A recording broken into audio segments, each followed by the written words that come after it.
Para esta aula sobre misturas de cores, eu preparei já aqui uma escadinha com 10 cores. 10 cores que são daquelas 10 cores que eu chamei principais e que na segunda aula até fiz já alguns cruzamentos para vermos como é que resultam algumas misturas.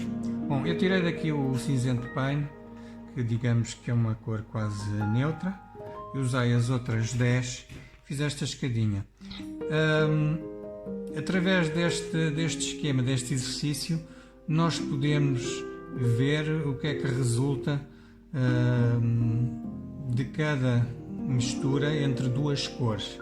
Ou seja, eu vou, por exemplo, buscar aqui o amarelo ocre e aqui o azul ultramarino e vou cruzá-los, e aquilo que me vai dar é este ponto de encontro. Portanto, uma horizontal, uma vertical, amarelo ocre mais azul ultramarino, eu vou colocá-lo aqui. Se eu quiser misturar o azul ultramarino com o terra de siena queimado, ele vem para aqui, com um sépia ele vem para aqui, com um carmim, com um azul da Prússia, com um azul cobalto, com um azul cerúleo, com um turquesa de cobalto claro aqui. Portanto, é um esquema onde nós visualizamos logo uma série de misturas bastante ampla.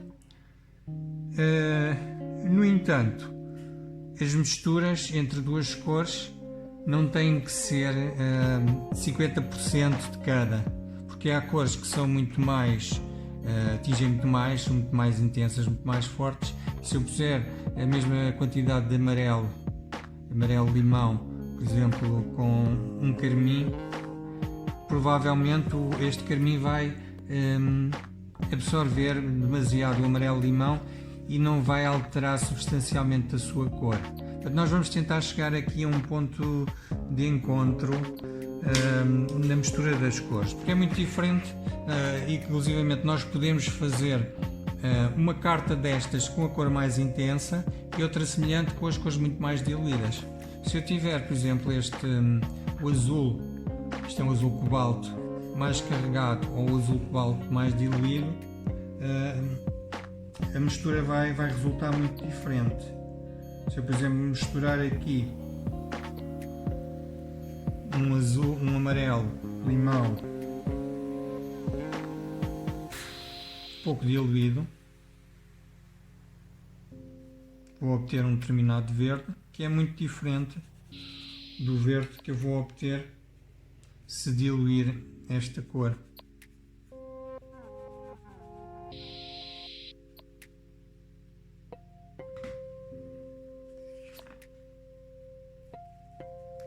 Reparem, as mesmas cores, o mesmo amarelo limão e o mesmo azul cobalto, mas pouco diluído e mais diluído. Este papelinho que eu estou a usar, vocês podem fazer isto, recortam uma janelinha ou duas, portanto ajuda-nos a isolar a cor e a visualizar melhor com um branco envolvente. Há um livro que é interessante sobre isto, que eu vou referir agora, que é este. Não é um livro fundamental, é um livro curioso, que é espanhol, mescla de cores em aguarela. Isto é de edição de 96, José Maria Parramon, e que faz um estudo de misturas de cores em percentagens, usando as primárias, que é o amarelo, magenta, um azul ciano, e as secundárias, que resultam da mistura das primárias, o laranja, o violeta e o verde.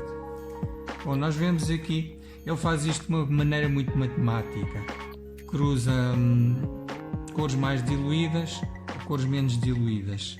Neste caso, por exemplo, um azul e um amarelo, muito diluído e pouco diluído.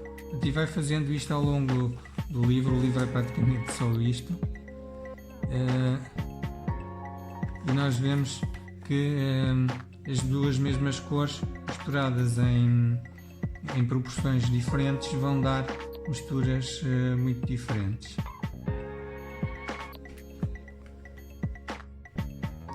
Uma regra importante para que as cores, as misturas resultem bem, é nós começarmos pela cor mais clara, ou que normalmente fica mais suja com facilidade. Por exemplo, o amarelo é uma cor que basta um bocadinho de qualquer outra cor para ficar logo sujo, manchado. Isso nota-se muito na paleta. Nós podemos logo fazer 3, 4 cores seguidas usando a mesma base. Por exemplo, o amarelo limão, eu preparo já aqui, tiro uma quantidade razoável, não muito diluído. Portanto, reparem, eu estou a trabalhar com o plano, trabalho um pouco inclinado, e mesmo assim a tinta não escorre muito. Se eu pusesse mais água, ela iria escorrer, portanto acumula. Não, eu estou a usar a tinta relativamente espessa. Desta quantidade de amarelo que eu estou agora aqui a fazer, eu depois vou usar isto para umas 3 ou 4 cores. Fiz o amarelo limão, e agora vou buscar, lavo o meu pincel, tiro o excesso de tinta, vou já buscar aqui um pouco de amarelo ocre e vou cruzar com este amarelo limão, só mais um bocadinho, e pinto aqui este cruzamento.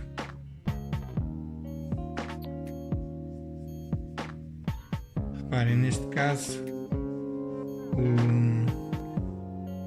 o amarelo ocre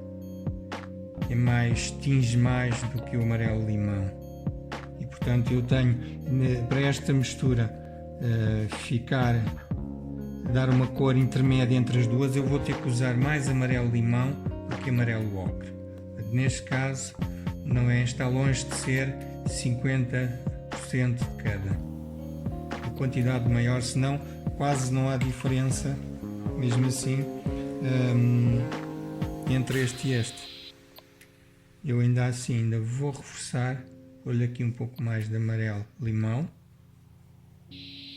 para resultar uma cor intermédia entre as duas. Portanto, o intermédio não quer dizer 50% de cada. Posso aproveitar já para fazer o terra de siena queimada. Ainda tenho aqui bastante amarelo limão. Vou tirar só um bocadinho de siena queimado.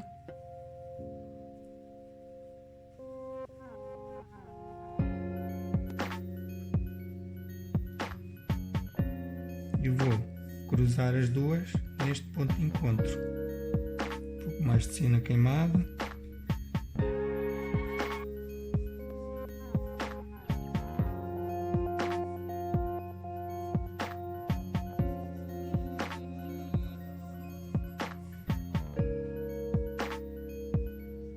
É desejável entre a pintura de cada retângulo secarmos o anterior, porque se eu for agora tocar com esta tinta ali onde está úmida, elas vão se misturar as duas.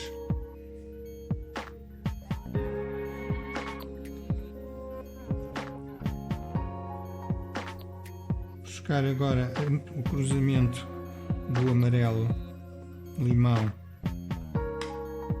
com o meu castanho escuro. Poderia ser sépia. No meu caso, o que eu estou atualmente a usar é um castanho Van Dyke da Lucas.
Concluída esta carta de cores, de sobreposições, nós chegamos agora aqui à conclusão que temos uma profusão enorme de verdes muito variados, laranjas, violetas, azuis.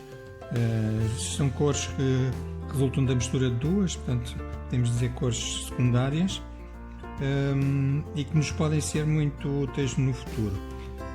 Para completarmos ainda mais este mostruário, nós podemos ir a algumas das informações que já obtivemos antes sobre cada uma das cores e indicar aqui à frente cada uma delas, não só a designação, mas também o seu grau de transparência. Isto porque nós podemos obter estas cores pela mistura direta na paleta ou podemos fazer essa mistura sobre o papel, o que nos dá, por vezes, misturas mais ricas, em certos casos mais transparentes e mais diversificadas e matizadas.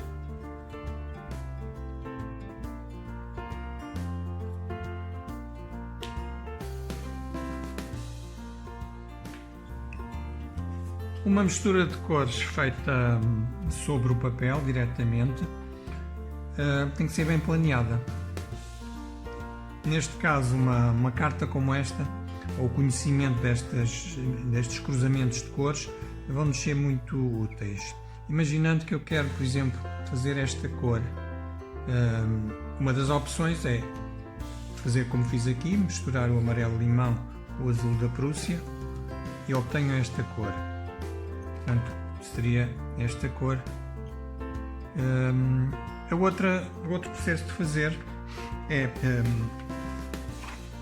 ter uma das cores feita previamente, normalmente é a mais clara que fica por baixo, e sobrepor a envelatura, portanto, com a segunda tinta, neste caso o azul da Prússia diluído, cruzar sobre a que está por baixo.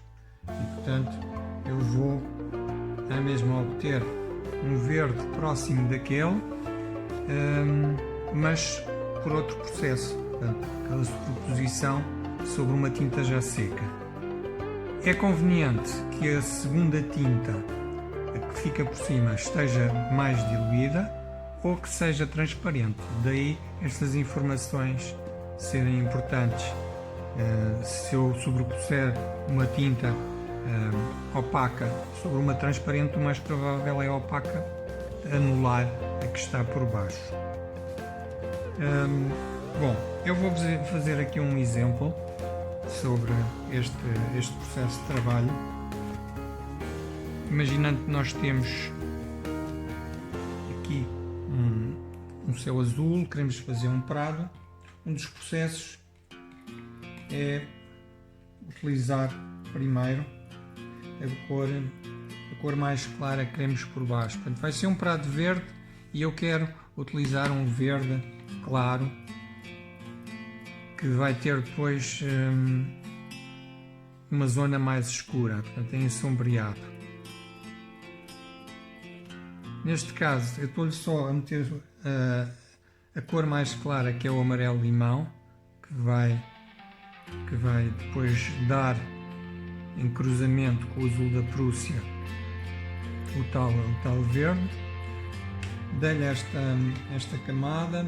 Se quiser zonas mais claras, eu vou diluir mais. Eu vou até aqui retirar um pouco de pigmento, absorver. São zonas que eu quero com mais luz e as zonas que eu quero mais carregadas, mais intensas.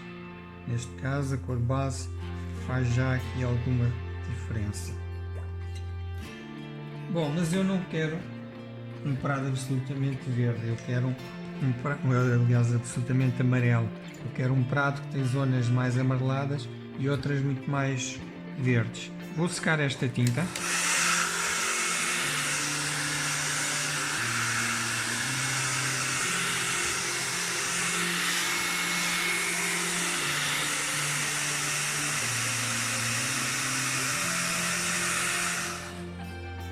Podemos usar o secador de cabelo. E agora vou-lhe dar por cima a tal velatura do azul da Prússia, que é o azul que misturado com o amarelo vem dar aquele verde, e este azul sobreposto àquele verde, vou diluí-lo mais aqui, na zona que eu quero mais luminosa, vai-me dar um verde claro por sobreposição das duas cores.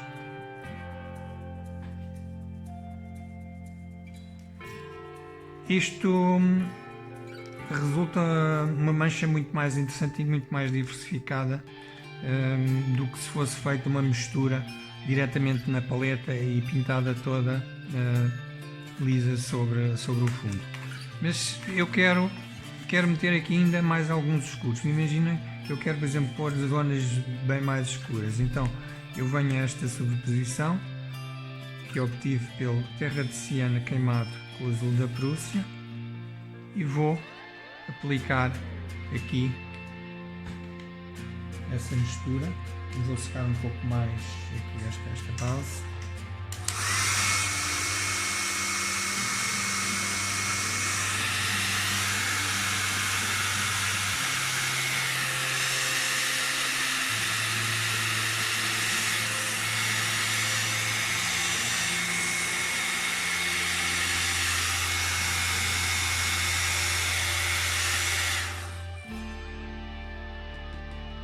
Entretanto, com o tal verde mais escuro, que é o terra de siena queimado com o azul da Prússia,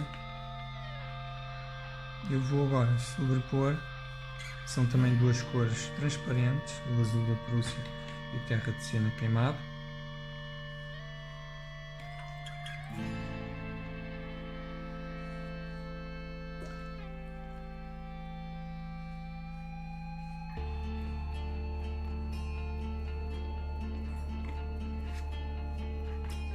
E em várias sobreposições, portanto o amarelo-limão, usei o azul da Prússia, depois o azul da Prússia com o terra de siena queimada, eu criei aqui uma mancha mais diversificada e mais interessante do que se eu fizesse um trabalho absolutamente plano.